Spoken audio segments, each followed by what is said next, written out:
Welcome back to the Real Estate Rat Pack Radio Show with Chris, Joe, and Rob.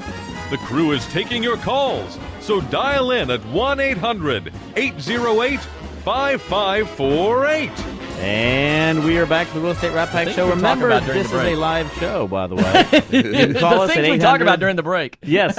You can call us at 800-808-5548. You know, we've always wanted to do a show called Between the Break, because a lot of fun stuff goes on between the break. Remember, we talked about that one time. We should have a CD that we sell on the website for off-the-air shows. I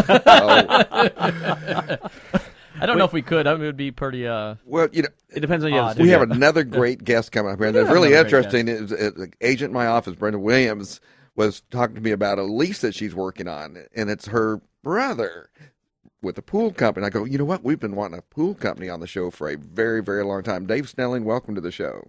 Thank you. Thanks for having me. And people are going to go, why do you want a pool company on? Well, you know what I know this time of year, because I used to be a pool owner, and I know the things I didn't do coming into the winter time, the holiday time. And so I want to talk with you about that. Let's talk about what people need to be doing in maintaining and keeping their pool in top condition. Well, Rob, this time of year, a lot of people are not remembering their pool in the backyard because it's so cold outside. They're not thinking about swimming. They're thinking about shopping. And in fact, they need to still pay attention. There's a lot more foliage falling in the pools, a lot more debris. The baskets are clogging up, so you still need to pay attention and still maintain the pool. Chemistry is still important. So what do you say the biggest thing that happens during the wintertime to a pool? Well, just like I said, it gets filthy. Everybody has huge trees in the backyard, and it's just we do a lot of pool maintenance. We've got 7 routes that we run, and we are finding just 3 feet of leaves in a pool in a single week. I remember the last pool I owned, I had 2 acres, had 75 pecan trees, and sometimes that pool was a magnet. I'd always find the pool monster dead on the floor, on the bottom there. So I was constantly having to do something. But something about having that many leaves in the pool also seemed to change the chemistry. Is that a factual statement? Yes, it certainly does. pH can change. It certainly consumes chlorine. So you don't want to leave that trash in the bottom of the pool because, again, it changes the chemistry. However, it also is going to stain the plaster once you finally get around to cleaning it up. Then you're going to have stain removal to deal with and plaster deterioration. Yeah, and I have a question also for all the listening audience out there, either the ones who are going to be installing a pool or those who have pools. What is the main difference between a saltwater pool and basically a freshwater pool? I mean, what are some of the maintenance differences associated with that? Salt. That's one of the primary differences. Yes. I'm an expert. Well, some people say I have a saltwater pool, I don't have a chlorine pool, but in fact you do have a chlorinated pool because when you put the salt in the pool and it goes through the generator, you are producing chlorine. It is a more pure form of chlorine, so it's much easier on the skin, on the eyes, and the hair, so it's a good thing to have saltwater pools. And maintenance-wise, how does it differ from a chlorine pool, a traditional pool? Well, you're not having to handle the chlorine, which is a big factor, or store it at your house. Because if you store that in your garage, your breaker boxes and your cars and everything can rust if you're storing chlorine. But with salt, it's non-corrosive in the bags. You don't have to apply it near as often. Every month, once a month or so, you'll have to add a bag or two.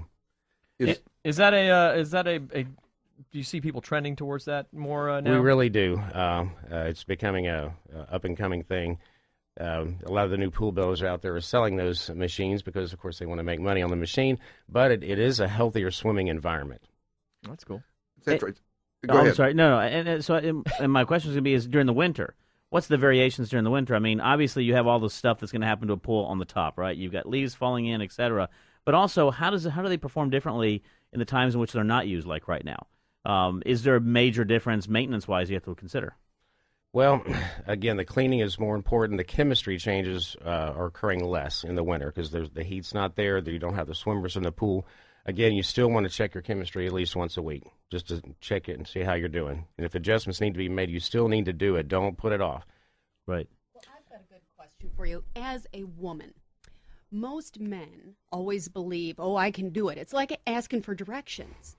So as a woman in trying to make sure a pool doesn't turn into a swamp and it's Christmas time, how can us ladies get a gift for our husband of an annual, monthly pool cleaning service. That is a great idea. I just want all the ladies out there. I just want to listening. mention that this is one of our frequent guests, Gina Devers with Devers Delivers. This is not Joe doing a female voice. I just, because she's using my microphone over here. I don't want to confuse anybody. Joe,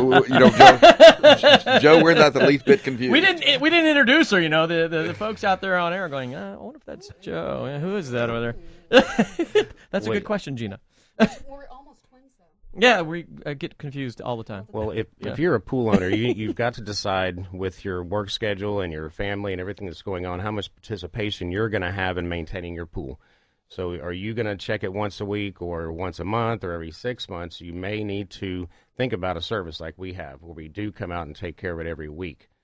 We've got some people that are, just have us come out once a month and just check behind what the husband's doing and be sure he's doing his job chemically. The pool may look good, and this is what people don't understand. You may look out and your pool may be blue and sparkling and have a wonderful appearance, but in fact, the water chemistry is very acidic. Well, in Houston, according to MLS, we only have sparkling pools.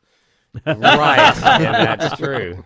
Yeah. That is true. So, but chemistry, again, I keep hitting on that. Your pool can look very nice, but in fact, your plaster could be etching right before your eyes. Yeah, I have a quick question about salt water because I had, I don't know if this is urban legend or fact, is that salt water, the equipment has to requires more attention. Is that a fact? Well, there's a couple of other pieces of equipment that do need attention. There's a salt cell that needs to be cleaned periodically, about every 3 months approximately. Just has to pull it out and you soak it in an acid solution and pop it back in. It's not difficult. So it's not like a huge undertaking to maintain a saltwater pool versus just a straight chlorine pool. Okay. Not at all. Excellent. And one of the things, obviously, it's really neat because obviously having a pool during the summer is great. You get to walk outside there, you get to have the kids, etc. It's the winter, as you mentioned, everyone forgets about it right there. And a lot of times as a guy, you want to do everything, but it is important, I think, to have somebody like yourself, an expert, go in, even if I am involved with it on a weekly basis, to at least go by and make sure that there's a lot of things that can happen that I can oversee. That I can forget about in reference to pool equipment, in reference to maybe I'm not seeing some of the new trends that are coming up in regards to looking at how to maintain that pool or what my pH levels need to be. What is your suggestion to people who are very involved with the pool? Would you agree with what I'm saying? Yes. I know a lot of homeowners have had, chemical classes or pool school, as we call it, where they've been trained. Too cool for pool school? Maintain their pool. Where to pool They still, your bathing suit. Yeah. That's it. You still need to go down and have your water tested at a pool company that has a water testing facility. It's generally a free service they offer, and just to check behind yourself, because a lot of the homeowner kits only test for pH, chlorine, and alkalinity, and there's several other factors that we will find on a professional lab that still need to be monitored. I was just going to ask That's that. Is that interesting. this show we're big proponents of working with experts and that whole you don't know what you don't know thing, and what you don't know can cost you. That's right. Can hurt you, right? So what do you see some of the common things this time of year? People forget about the pool and all that sort of thing. What are some of the common things that are costs to the consumer that you come behind and go, well, if you only had somebody working on this that knew what they were doing? Right. Well, the chemistry issue, filtration. If you don't backwash your filters or clean your cartridge filters and you let them continue to run, then you're going to damage the grids inside. You're going to blow out the cartridge filters, and you're going to be spending hundreds of dollars to repair that if you don't just keep up with the regular backwashing. It's very important. Gotcha.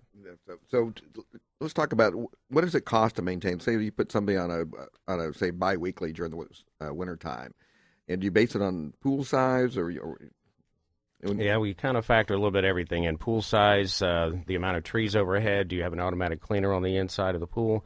Salt systems, that's important too to have.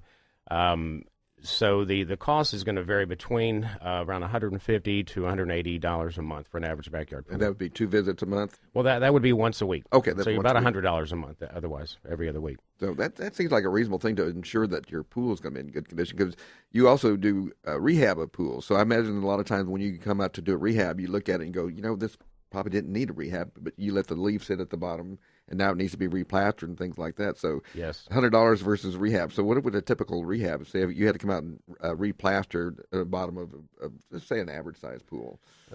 It's going to be $2,500 to $4,500 to resurface, depending on which surface you choose. Now, we offer white plaster, which is the standard plaster everybody's used to, and we have one that has a 2-year bonding warranty and a 6-year bonding warranty. But we also have upgraded surfaces like Diamond Bright and Pebble Tech. Yep. Is that a Good more stuff. durable surface? Much more durable. And that's what you have in yours? Lifetime, isn't it? I think that's got a 10-year warranty on it. Okay.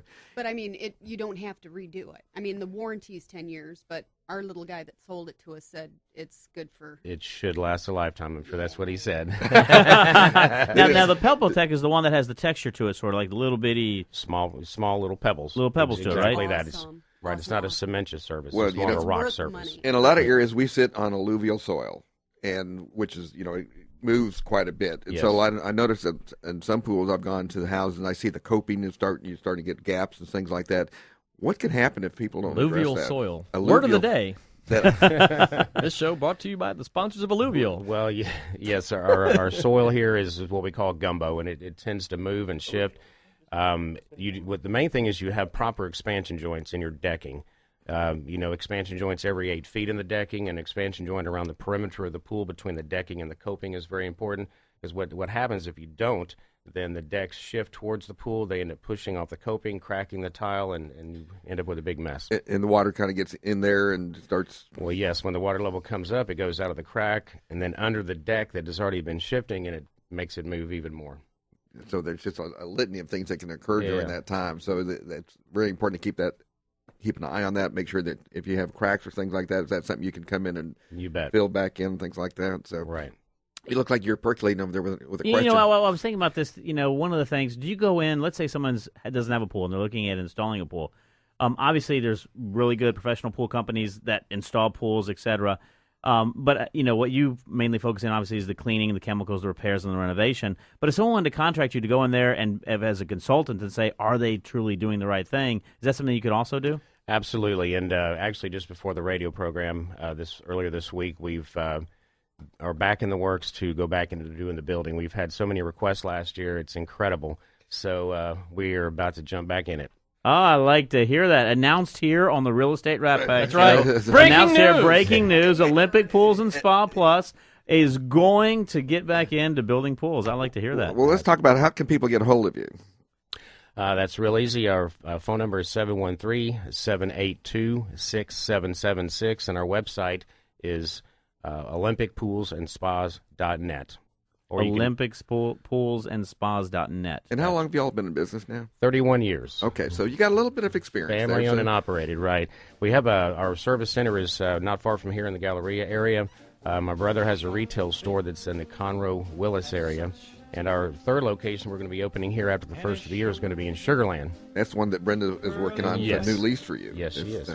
That is awesome. Well, again, look them up, Olympic Pools and Spa Plus. That, again, is David Snelling. You can go online, look them up at olympicpoolsandspas.net.